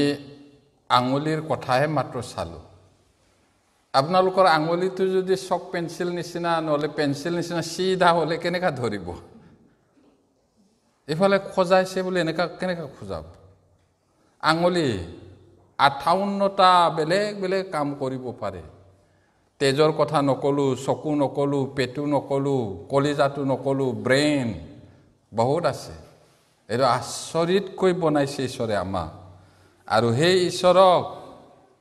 জনাটো ঈশ্বৰে বিচাৰে এতিয়া উপদেশক 3 অধ্যায় 1-2 পদত প্ৰত্যেক বিষয়ৰে এক বিষয় আছে আকাশৰ তলত প্ৰত্যেক অভিপ্ৰায়ৰ বিশেষ বিশেষ সময় আছে জন্মিবৰ সময় আৰু মৰিবৰ সময় ৰুবৰ সময় আৰু ৰুৱা উঘালিবৰ সময় সময় এটা আছে সময়ত কাম নকৰিলে নহয় সৰু সময়তে কিতাপ নপঢ়িলে বুঢ়া হ'লে নোৱাৰে আৰু সময়ত নৰুলে ধান দোৱা সময়ত নাপাব ঈশ্বৰক পাব পৰা সময়টো জীয়াই থকা সময়তে পিছত নাপাব আৰু আমি ক'ব নোৱাৰো কাইলৈ কি ঘটিব এইটো কাৰণে আজি যদি সময় পায় তেতিয়া ঈশ্বৰলৈ আহিব লাগে এইটোহে ঈশ্বৰৰ ইচ্ছা ইয়াতে চাওকচোন জীৱনৰ উদ্দেশ্য কি জন্ম হ'লো অধ্যয়ন কৰিলো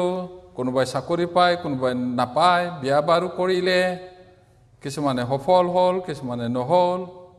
আৰু চাকৰি কৰক বা খেতি কৰক এদিন ৰিটায়াৰমেণ্টটো হ'ব কিন্তু তাৰ মৃত্যু হয় কিছুমানে আকৌ তাৰ আগতে এইদৰে মৰি যায় মাজতে এইদৰে হয় তাৰপিছত কি হ'ব তাৰপিছত বিচাৰৰ কাৰণে যাব লাগিব যুগুত কৰা আছে এবাৰ মাত্ৰ মৰিব তাৰপিছত বিচাৰ তাৰ কাৰণে যুগুত আছে বাইবেলে কৈছে এতিয়া ল'ৰা বা ছোৱালীটো জন্মিলে কেলে কান্দে নাকান্দিলে নৰ্মেল নহয় আকৌ ভৰিত ধৰি পিনি টিকাত থপৰিয়াই দিয়ে ইয়া কৰি যদি কান্দে ঠিক আছে কেলে কান্দে আহিবলৈ মন নাই কৈছে পৃথিৱীত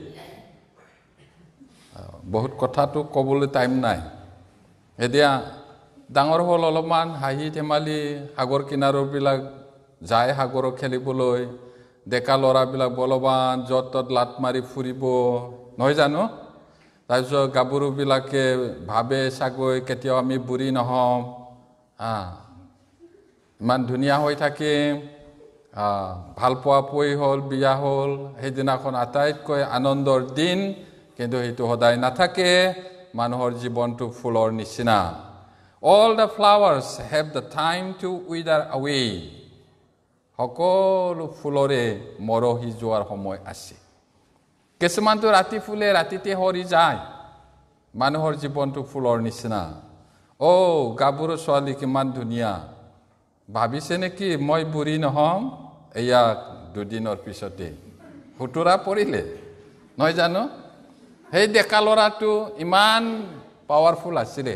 এতিয়া হুতুৰা পৰিলে গাইজনীয়ে কি কৈছে মানুহ তুমি যদিও সন্মান পোৱা জীৱশ্ৰেষ্ঠ মানুহ যদি ঈশ্বৰক নজনা নোপোৱা তেতিয়াহ'লে জন্তুৰ দৰে তুমিও মৰিবা মোৰ নিচিনা যদি ঈশ্বৰ নাপায় তো জন্তুৰ দৰে মৰিব কৈছে বাইবেলটো চাওঁ গীতমালা 49 নম্বৰ 20 পদৰ কৈছে যি মানুহ মৰ্যাদা প্ৰাপ্ত কিন্তু অবিবেচক সি বিনষ্ট হ'বলগীয়া পহুবোৰৰ নিচিনা চাওকচোন জীৱশ্ৰেষ্ঠ মানুহ হয় কিন্তু যদি ঈশ্বৰক নাজানে অবিবেচক হয় তেতিয়াহ'লে জন্তুৰ দৰে মৰিব একো পাৰ্থক্য নাই তাৰপিছত গীতমালা 90 নম্বৰ 10 পদত আমাৰ আয়ুষৰ পৰিমাণ 3 বছৰ বল থকাৰ নিমিত্তে 4 বছৰ হ'ব পাৰে তথাপি সেইবোৰৰ গৰ্বৰ বস্তুবোৰ কেৱল পৰিশ্ৰমজনক আৰু অসাৰ কিয়নো সেইবোৰ বেগাই ঢুকাই যায় আৰু আমি উৰি যাওঁ মানুহৰ আয়ুষটো 70 years লাকি হ'লে 80 হ'ব পাৰে তাৰপিছত একো গৌৰৱৰ কাৰণ নাই কেৱল পৰিশ্ৰমহে দুখ লগা আৰু সেইবোৰ বেগাই নাইকিয়া হৈ যায় আমি উৰি যাওঁ আপোনালোকে বহুত স্পীডত উৰি আছে ময়ো উৰিছোঁ বেগাই গমে কি নাপাওঁ হ'লেও ভাবি আছে হ'বলা এই পৃথিৱীতেই আশা কৰি কিন্তু নাই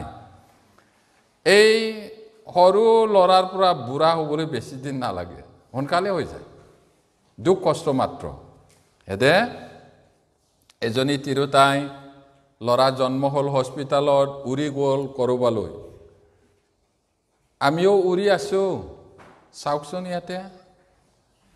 অলপ হাঁহি উঠা নিচিনা হ'ব পাৰে আপোনাৰ জীৱন মোৰ জীৱন মানুহৰ জীৱনটো একজেক্টলি একেটাহে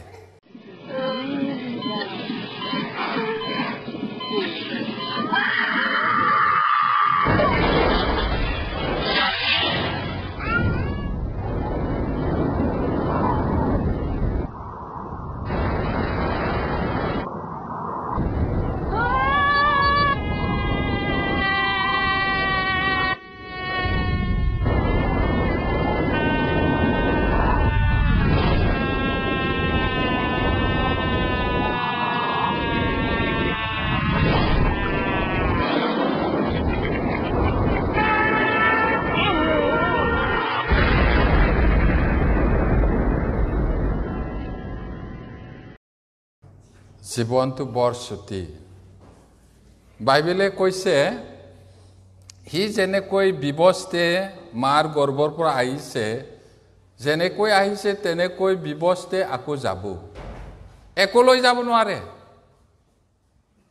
গোটেই পৃথিৱীখন পালেও তাৰ যদি জীৱন নাই কি লাভ বুলি কৈছে হাই হাই বুলি দিন নাই ৰাতি নাই ঈশ্বৰক নিবিচাৰে টকা পইচা ধন সম্পত্তি তাৰপিছত তৎক্ষণাত ঢুকাই যাব একো লৈ যাব নোৱাৰে আয় মোৰ ধন সম্পত্তি বুলি লৈ যাব নোৱাৰে একো লৈ যাব নোৱাৰে অলপমান কমি চাওক থমকি ৰৈ বন্ধুসকল এইদৰে কিয়নো মানুহে নিজৰ সময় নাজানে এইটো কয় যে নিজৰ সময় নাজানে যেনেকৈ মাছবোৰে অনিষ্টকাৰী জালত আৰু যেনেকৈ চৰাইবোৰ ফান্দত ধৰা পৰে তেনেকৈ মনুষ্য সন্তানবিলাকো অকস্মাত হোৱা আপদৰ কালত ধৰা পৰে এতিয়া আমাৰ সময়টো জন্মৰ পৰা মৰালৈকে সেই সময়তে ঈশ্বৰক পাব লাগিব অনন্ত জীৱনটো পাব লাগিব ঈশ্বৰৰ ওচৰত আহিব লাগিব আমি নাজানো দিনটোৰ ভিতৰত কি ঘটিব তাক তুমি নাজানা কাইলৈৰ বিষয়ে গৰ্ব নকৰিবা সেইকাৰণে এই সপ্তাহ ঈশ্বৰে আপোনালোকক অনুগ্ৰহ কৰক সঁচাকৈ ঈশ্বৰৰ কথাটো শুনি মন পালতা ঈশ্বৰলৈ ঘূৰক নহ'লে জালত পৰিব জাল মানে কি মৃত্যু আছে সেইটো কৈছে যিকোনো মুহূৰ্তত আহিব পাৰে জাকব 4:14 পদত কালিলৈ কি ঘটিব তাক তোমালোকে নাজানা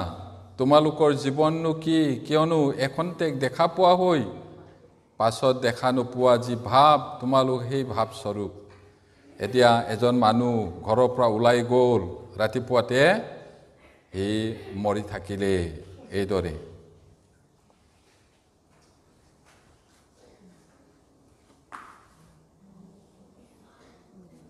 চাইডতে কৈছিলে মৰিব বুলি গম পালে নগলেহেঁতেন আমি কোনেও নাজানো দিনটোত কি ঘটিব ইয়াত চাওক মই সোণাইগুলিত আছিলোঁ তেতিয়া এজনী বাইদেউ এই ঘৰ এই পাকা ঘৰ চাকৰি কৰা মানুহ দুখীয়া মানুহক থৈ গৈছে চাবলৈ সিহঁতৰ গেছ নাই সেইটো কাৰণে টকোপাতৰ ঘৰ বনাই দিছিলে এই হিল জাগাত বাইদেউ যদি 3 বাজি মানত চাহ খাম বুলি সোমাইছিলে এই চাহ বনাবলৈ সোমাইছিলে 5 মিনিটতে ঘুৰুককৈ পৰি মৰিলে মই ফটো লোৱা সময়ত তলতে আছিলে বডিটো এইদৰে মানুহ ক'ব নোৱাৰোঁ কোন সময়ত কি হয় আদিপুস্তক 3:19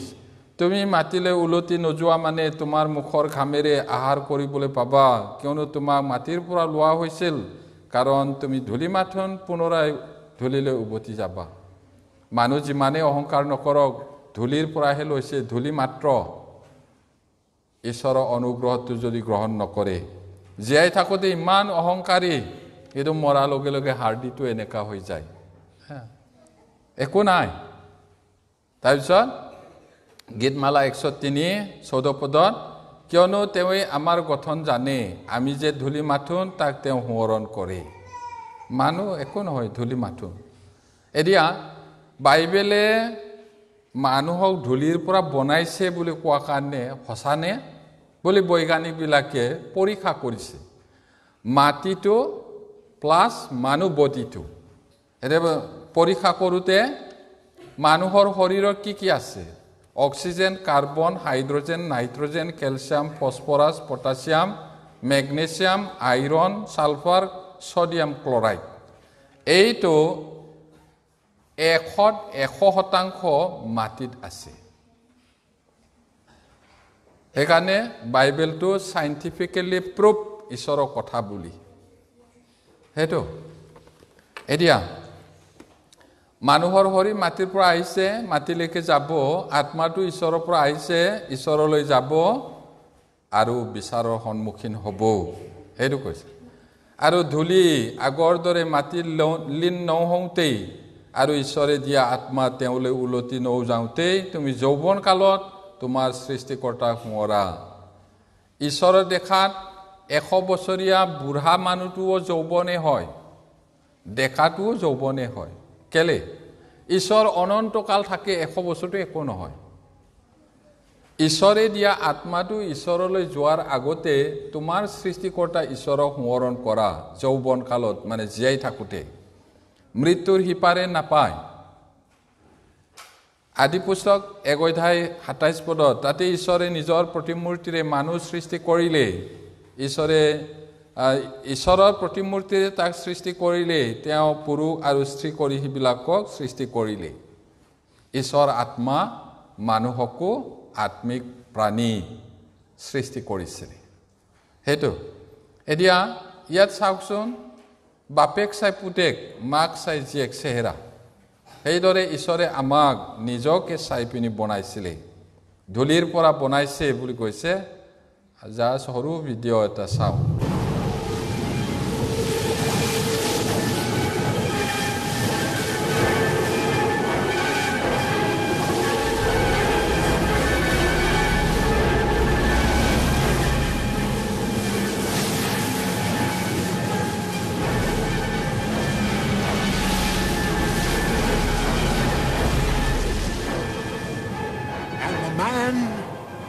Adam.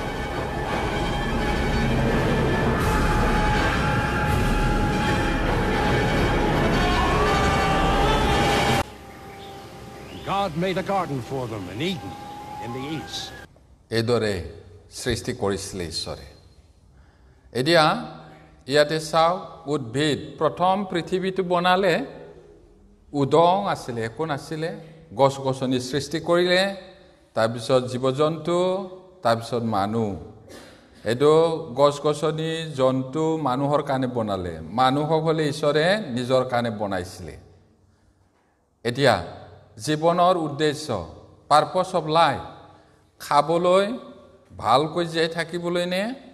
ধনী হ'বলৈ নে বিখ্যাত হ'বলৈ নে ভাল ব্যক্তি হ'বলৈ নে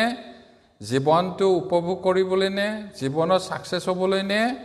নহয় বুলি কৈছে কি হয় তেতিয়া হলে অনন্ত জীৱন পাবলৈহে আমি যে পৃথিৱীত আহিছো অনন্ত কেতিয়াও শেষ নোহোৱা জীৱন পাবলৈহে আৰু ঈশ্বৰৰ ওচৰৰ হেতু পায় এৰে মথিয়ে 16:26 পদত কাৰণ কোনো মানুহে গোটেইখন জগত পায়ো যদি নিজৰ প্ৰাণৰ হানি কৰে তেন্তে তেওঁৰ কি লাভ আৰু নিজৰ প্ৰাণৰ হলনি বা কি দিব গোটেইটো পালেও যদি আপোনাৰ জীৱন নাই আত্মাটো নাই তেতিয়ালে একো লাভ নাই ইয়াতে মৰিলে কেনেকা হয় এইটো what it's like to die. But some people have come very close to death only to arrive at the final moment to tell the tale. Their death experiences might offer some insight into what happens in the dying brain. মৰা সময়ত কেনেকা হয়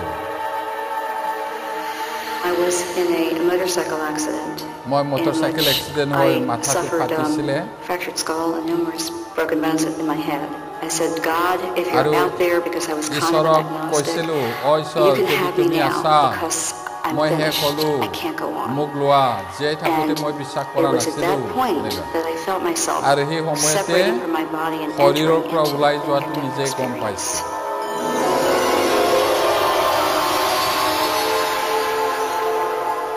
I became aware that I was in a আমি tunnel, গম was পাব another way পাৰোঁ, of describing it. You couldn't জানো, see it, you could sense it. And গম then পাওঁ, down in the distance you could সৰু see this little এনেকা speck of light, পোহৰৰ সুৰুঙা দেখি which পাওঁ, gradually got bigger আৰু and এইটো bigger, লাহে as লাহে it would if you were in a বাঢ়ি tunnel, যায়। there's light at the end of it. We traveled at some আমি great speed and বহুত distance স্পীডত through the tunnel, গতি কৰোঁ and সেই everything সুৰুঙাইদি। that ever was, is, যি and আছিলে, will be যি are আছে, contained এই সকলো in this থাকে। radiance. গম পায়। Nearly all who have come close to প্ৰায় death যিমান give মানুহ the মৰি same accounts যি of উঠিছে, out-of-body তেওঁলোকে একেই sensations কথা and কৈছে, tunnels of light. আৰু সেই পোহৰৰ সুৰুঙাৰ কথাও কৈছে, এইটো কৈছে। এতিয়া আমি জন্ম হওঁ, জীৱন যাপন কৰোঁ, মৰি যাওঁ, এদিন বিচাৰ হ'ব। যাৰ অলপো পাপ নাই, সি স্বৰ্গ যাব। যাৰ তিলৰ সমানো পাপ থাকে, সৰিয়হ গুটিৰ নিচিনা, সি কেতিয়াও নুনুমা জুইত যাব। এইটো এতিয়া আপোনাৰ অনন্তকাল ক'ত কটাব? অনন্তকাল দুটা আছে। মানুহ মৰিলে বহুতে কয় অনন্ত ধামলৈ যাত্ৰা কৰিলে, হয় অনন্ত ধাম। কোনটো ধামত? অনন্ত নৰকটো অনন্ত ধাম, অনন্ত স্বৰ্গটো অনন্ত ধাম। ক'ত যাব, ক'ত কটাব? এতিয়া আপুনি নিজে সিদ্ধান্ত ল'ব লাগিব। ধনী মানুহ ঈশ্বৰৰ কথা কৈছে কৈছে কৈছে নুশুনে। মৰা সময় আহিলে, মোৰ টকা পইচা আছে, এতিয়া নমৰো, মৃত্যু নিশা আহিলে কোনেও বাধা দি ৰাখিব নোৱাৰে। দুখীয়া হ'ব পাৰে, ধনী হ'ব পাৰে, ঈশ্বৰক যদি জানে, মৃত্যু নিশা দুতে ঈশ্বৰৰ ওচৰলৈ লৈ যায় আত্মা। এতিয়া লোকে লিখা 12 অধ্যায় 20 পদত, কিন্তু ঈশ্বৰে তেওঁ ক'লে, হে নিৰ্বোধ, আজি ৰাতি তোমাৰ প্ৰাণ তোমাৰ পৰা নিয়া হ'ব, তাতে যিবোৰ বস্তু যুগুত কৰি থলা সেইবোৰ কাৰ হ'ব? প্ৰভু যীশুৱে কৈছিলে, এজন মানুহ আছিলে, বাম্পাৰ খেতি কৈছে, ধান, সৰিয়হ, মাটিমাহ, বুটমাহ, মটৰমাহ, তামাম খেতি। তাৰপিছত সৰু সৰু ভঁৰালটো ভাঙি পিনি প্ৰকাণ্ড প্ৰকাণ্ড বনালে। তাৰপিছত কৈছে, হে প্ৰাণ, জিৰাই হতাই খোৱা, তোমাৰ কাৰণে অনেক খোৱা বস্তু যুগুত কৰিছে। কিন্তু ঈশ্বৰে ক'লে ইয়াতে, কিন্তু ঈশ্বৰে তেওঁ ক'লে, হে নিৰ্বোধ, আজি ৰাতি তোমাৰ প্ৰাণ তোমাৰ পৰা নিয়া হ'ব, তাতে যিবোৰ বস্তু যুগুত কৰি থলা সেইবোৰ কাৰ হ'ব? আপুনি আপোনাৰ আত্মাৰ কাৰণে চিন্তা নকৰি এই জগতৰ কাৰণে ল'ৰা ছোৱালী ভৱিষ্যতৰ বুলি পইচা ঘটি থাকিলে তৎক্ষণাত কোনোবা এদিন ঢুকাই যাব, আপুনি অনন্তকালৰ কাৰণে হেৰাই যাব। সেইটো এতিয়া আজিৰ কাৰণে মই শেষলৈ আহিলোঁ। জীৱন আৰু মৰণ দুটা ৰাস্তা আছে, কোনফালে যাব? ঈশ্বৰে কাকো ডিঙিত ধৰি বাই ফৰ্চ নকৰে, স্বাধীনতা দিছে, মানুহৰ ফ্ৰীডম আছে, ৰবট নহয় মানুহ। ঈশ্বৰক একচেপ্ট কৰিব পাৰে, ৰিজেক্টও কৰিব পাৰে, কিন্তু ঈশ্বৰে ইমানেই মৰম কৰে, আপুনি জীৱনৰ ৰাস্তাত যোৱাটো তেওঁ বিচাৰে আৰু মাতিছে। হে পৰিশ্ৰান্ত ভাৰাক্ৰান্ত লোকসকল, মোৰ ওচৰলৈ আহা, মই তোমালোকক জিৰণি দিম, আত্মাৰ জিৰণি। গতিকে আজি কি চালোঁ, বহুত কথা ক'লেও হয়তো ঈশ্বৰ এজনহে আছে, ঈশ্বৰ নিজে এইটো দাবী কৰিছে। বাইবেল ঈশ্বৰৰ কথা, তাৰ বহুত প্ৰমাণ আছে, মানুহৰ আত্মা আছে, সেইটো এবাৰ জন্মিলে নমৰে, হয় নৰকত যাব, নহয় স্বৰ্গত যাব। দুটা ৰাস্তা ৰাখিছে, জীৱনৰ ৰাস্তা, মৰণৰ ৰাস্তা। কোনফালে যাব নিজে সিদ্ধান্ত ল'ব লাগে, ফৰ্চ কৰা নাই। আৰু এই সপ্তাহটো অলপ কষ্ট হ'ব পাৰে, হ'লেও অনুৰোধ জনাইছোঁ, ঈশ্বৰৰ বাক্যটো ষ্টাডি কৰক, মোৰ লগত একেলগে আৰু শেষত অনন্ত জীৱন পাবলৈ চেষ্টা কৰক মোৰ এই অনুৰোধ ঈশ্বৰে সকলোকে আশীৰ্বাদ কৰক প্ৰাৰ্থনা কৰিম সৰ্বোপৰি জনা পিতৃ ঈশ্বৰ তোমাৰ বাক্যবোৰৰ কাৰণে ধন্যবাদ একমাত্ৰ হয়তো ঈশ্বৰ যি তুমি পঠোৱা যীশুক জনা এয়াই অনন্ত জীৱন বাইবেল যে ঈশ্বৰৰ কথা তাক আমি জানিছোঁ মানুহৰ আত্মা আছে আৰু সেই আত্মা কেতিয়াও নমৰে হয় নৰকত যাব নহয় স্বৰ্গত যাব মানুহৰ কাৰণে তুমি দুটা ৰাস্তা ৰাখিছা এটাটো জীৱনৰ ৰাস্তা আনটো মৰণৰ ৰাস্তা তুমি কাকো ডিঙিত ধৰি জবৰদস্তি নকৰি তোমাক বিশ্বাস কৰিবলৈ কিন্তু তোমাৰ আশা আৰু ইচ্ছাটো হ'ল সকলোৱে যেন তোমালৈ ঘূৰি আহে আৰু জীৱনৰ ৰাস্তাত যেন চলে এয়া তোমাৰ ইচ্ছা তুমি আমাক পৰিচালনা কৰাৰ কাৰণে ধন্যবাদ প্ৰাৰ্থনা যীশু নামত খুজিছোঁ আমেন